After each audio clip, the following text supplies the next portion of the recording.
Olá, galerinha, tudo bem? Vamos a mais uma correção, a mais uma aula do material complementar escolar que vocês têm recebido semanalmente.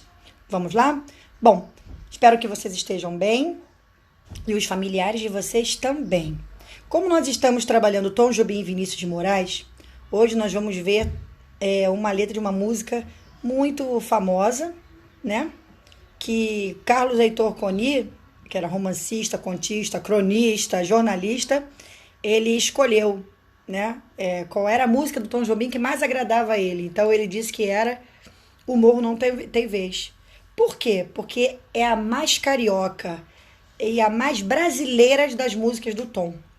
É um sambão antigo, sem influência do jazz. E aqui tem um trechinho que diz assim, vamos acompanhar comigo? O morro não tem vez, e o que ele fez já foi demais. Mas olhem bem vocês, quando derem vez ao morro, toda a cidade vai cantar. Morro pede passagem, o morro quer se mostrar. Abram alas pro morro, tamborim vai falar. Nossa, que letra, né? Impactante, né? O morro não tem vez, né? Vamos dar voz a este morro, porque quando nós dermos voz a ele, toda a cidade vai ficar... né? Toda a cidade vai ficar impactada e vai cantar também. Vamos conversar sobre o texto? Número 1. De acordo com as informações presentes nessa letra dessa canção, concluímos que o lírico era defensor ou ele era opositor dos valores e talentos do morro. Ô, galerinha, se ele quer que o morro tenha vez, ele é um defensor. Precisa se mostrar aquilo que está na periferia, aquilo que está na comunidade, precisa ser visto, a gente precisa dar voz, precisa valorizar. Então, a número 1, defensor. Número 2, tá aqui, no trecho. Quando derem voz ao morro, toda a cidade vai cantar. Expressa um fato ou uma opinião? Quando derem voz ao morro, toda a cidade vai cantar. Isso aí é a opinião do eu lírico, da pessoa que está falando aí na letra da canção, né? Então, é uma opinião. Número 3. Consulte o dicionário e descubra o sinônimo de vez.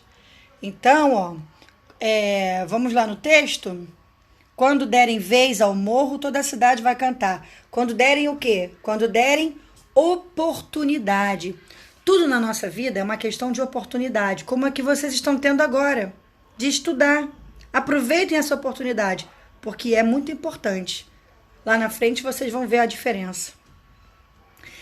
Bom, na página 12 agora, nós acabamos a página 11, na página 12, nós temos aqui no ano 3000, né? É um poema é um texto escrito em versos, dividido em estrofes, e vamos lá, é um poema da Rosiana Murray.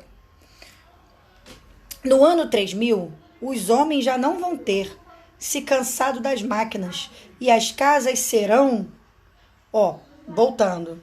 No ano 3000, os homens já vão ter se cansado das máquinas e as casas serão novamente românticas. O tempo vai ser usado sem pressa. Gerânios enfeitarão as janelas. Amigos escreverão longas cartas. Cientistas inventarão novamente o bonde, a charrete, pianos de cauda encherão as tardes de música e a terra flutuará no céu, muito mais leve. Que coisa linda! A gente não precisa esperar até o ano 3000, né? No ano agora 2020, 2021, a gente precisa, né, ficar sem pressa, a gente precisa valorizar o que é importante, né, galerinha? Valorizar o encontro, claro que não, que a gente está em isolamento, mas o encontro das almas, valorizar estar com a nossa família, né? As casas serão românticas. Romantismo não é só homem e mulher, mas é a gente se encantar, né, com aquilo que muitas vezes passa por nós despercebido, voltar a se encantar com coisas simples. Se encantar, viver, sorrir, agradecer. Vamos conversar sobre esse poema? A letra da canção O Morro Não Tem Vez parece fazer uma crítica à falta de oportunidade. E nesse poema, gente, no ano 3000, o que está sendo criticado aqui? A gente já sabe que a canção acima, que nós acabamos de falar, faz uma crítica sobre a falta de oportunidade, mas esse poema também faz. Na verdade, ele está fazendo uma crítica aí à falta de tempo para aproveitar as coisas boas e simples da vida. A gente não precisa de muito para ser feliz, não. A gente não precisa de muito. Então é exatamente isso. A crítica é a falta de tempo. A gente está numa correria louca, né? Vamos lá.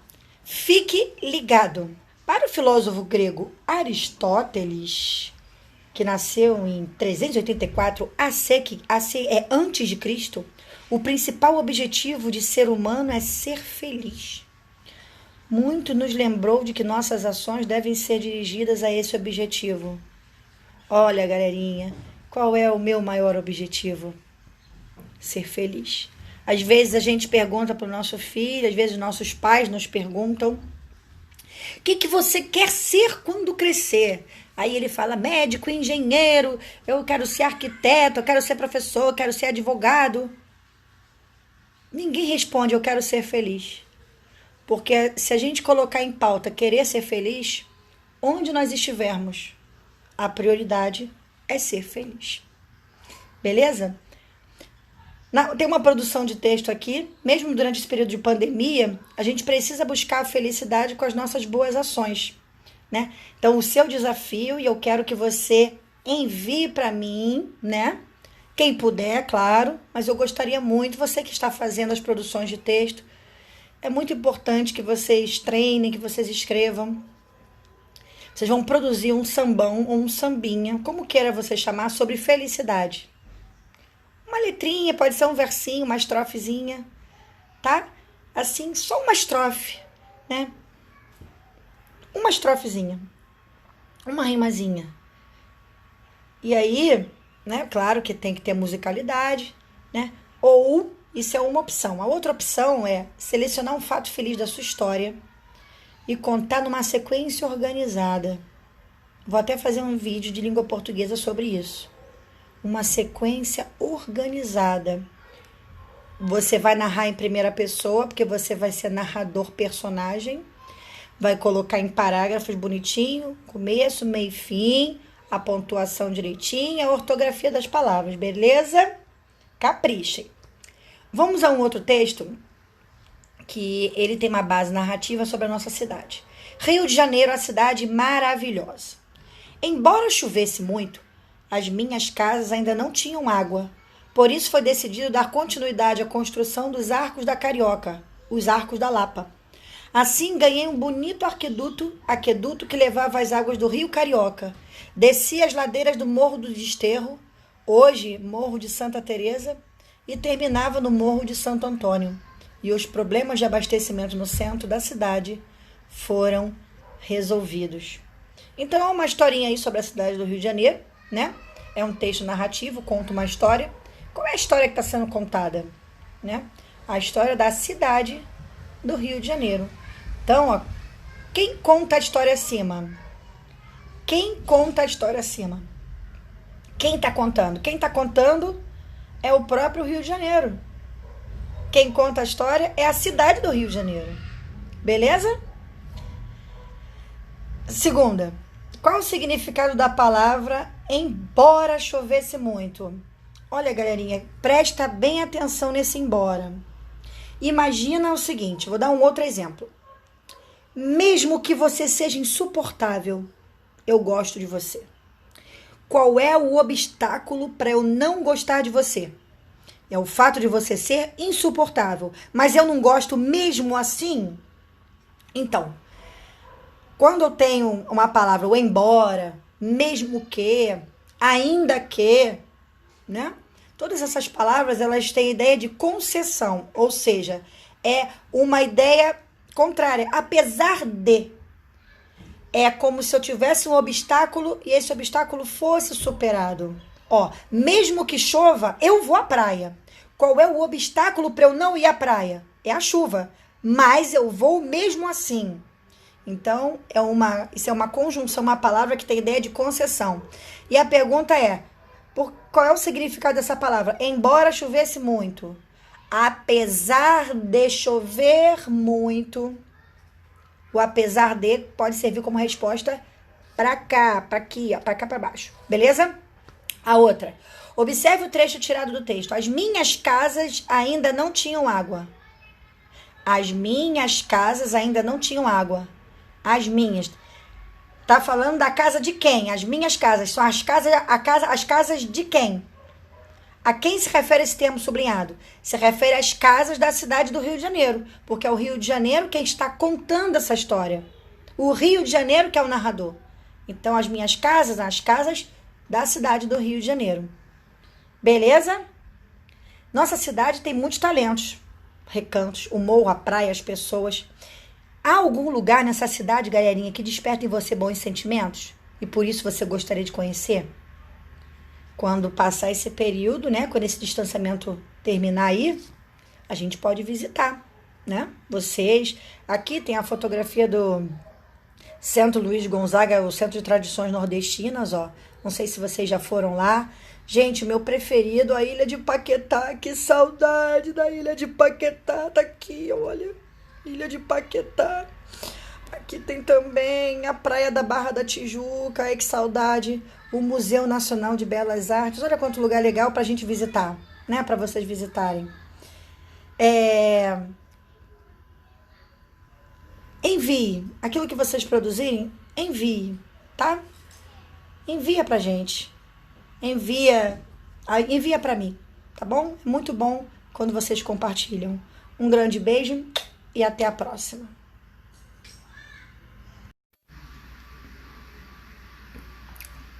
Olá, galerinha.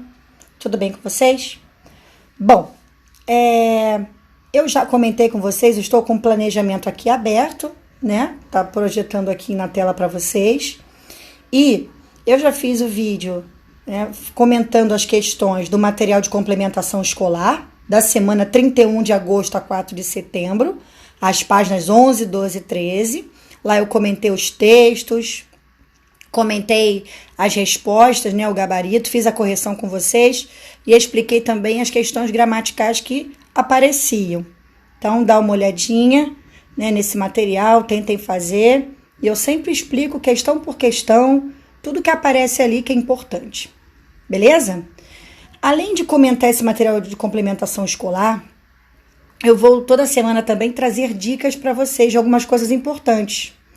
Bom, vamos começar com o texto narrativo. Nós já vimos no material de complementação escolar textos narrativos, eu já até fiz a leitura deles. E muitas vezes, como produção de texto, é pedido que vocês façam, né? E muitos alunos têm muita dificuldade. Professora, não sei como começar um texto, e aí quando eu começo a escrever não consigo terminar. Então, para isso, eu coloquei aqui um quadrinho para ajudar vocês, com algumas dicas de como eu posso começar, como eu posso iniciar o meio, né, o momento da complicação, e como eu posso começar o final da história, como é que eu concluo a minha narrativa, beleza? Então, a primeira dica é a seguinte: nunca se esqueça do título, beleza? Então, vamos lá. No início, toda história tem um início, né? Então, lá no início do seu texto, é preciso que você diga coisas importantes como quando aconteceu, onde aconteceu, com quem é que está participando aí, essa história é sobre quem, é sobre o quê, quais são as características desse lugar aí, desse tempo, beleza? E aí eu tenho maneiras de começar, algumas expressões. Olha aqui alguns exemplos.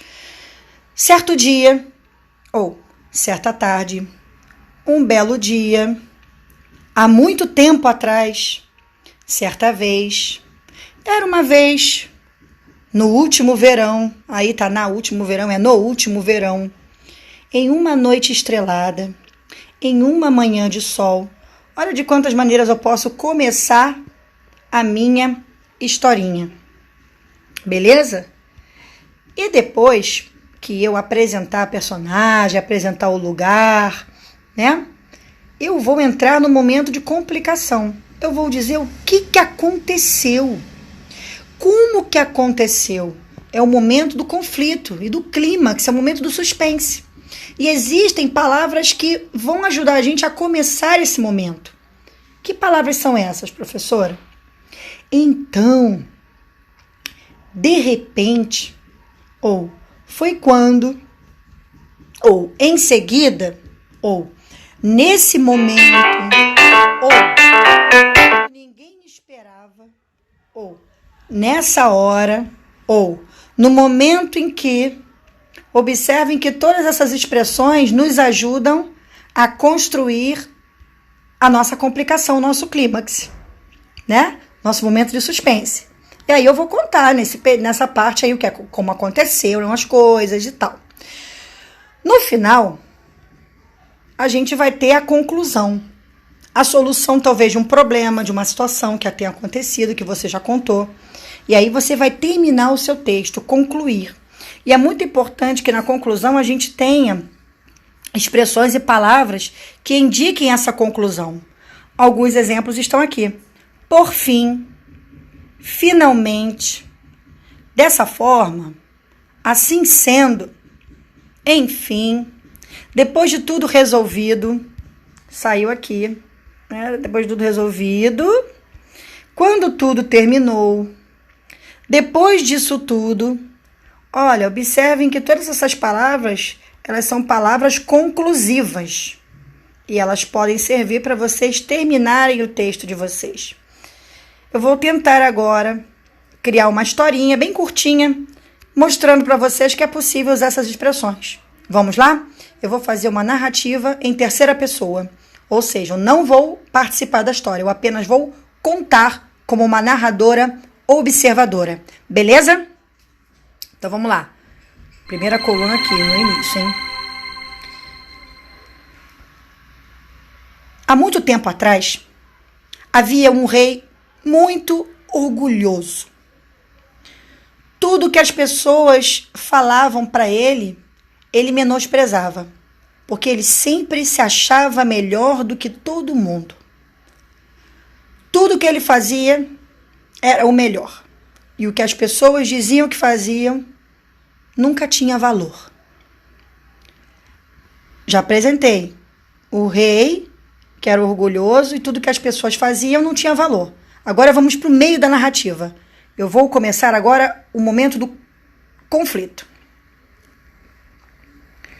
Foi quando houve uma grande praga naquele reino. As pessoas ficaram sem alimentação, sem ter como comer, porque as pragas devoraram as lavouras, o sustento de todos os moradores do reino. Nem o rei, nem os súditos, ninguém conseguiu escapar dessa grande catástrofe. O rei ficou desesperado, não sabia o que fazer, não tinha de onde tirar comida, nem a sua arrogância, nem o seu sentimento de superioridade, naquele momento, conseguiram ajudá-lo. Lá no reino, havia um homem simples que sempre foi rejeitado. Esse homem, ele tinha poderes mágicos. Mas quando ele se ofereceu para ajudar, o rei nem quis saber. O rei falou assim: se eu, que sou o rei, o melhor de todos, não tive condições de controlar toda essa catástrofe, é você, um homenzinho miserável, que não serve para nada, que vai dar jeito na situação que a gente está vivendo? O rei não deu ouvidos àquele homem sábio, que tinha poderes mágicos. Se trancou no seu palácio e ficou lamentando a vida. As pessoas então abandonaram o rei e foram em busca das palavras daquele sábio, aquele homem simples que sabia o que fazer. Vamos terminar? Dessa forma, as pessoas procuraram o homem, aquele mago, aquele homem que tinha poderes mágicos, que conseguiu fazer uma grande mágica para que a lavoura voltasse a ser produtiva novamente. que aquela praga cessasse e que todos voltassem à vida normal. O rei, no seu orgulho, morreu dentro do reino, mas as pessoas que ouviram aquele sábio conseguiram dar a volta por cima. Venceram todos os obstáculos e toda aquela praga e toda aquela situação caótica. E perceberam que a gente precisa valorizar as pessoas simples que estão ao nosso redor. Viram, galerinha? Eu usei aqui uma palavra, né? Uma história assim, não sei se ficou muito boa, mas foi improvisada, só para mostrar para vocês que eu consegui usar como marcador aí de inícios, né? Todas as partes aí das colunas. Uma situação inicial, uma para o conflito aí para o meio e uma para o final. Eu desafio você a criar uma historinha, que você vai ter mais tempo, usando uma expressão de cada quadrinho. Beleza? Caprichem, um grande beijo e até a próxima, se Deus assim permitir.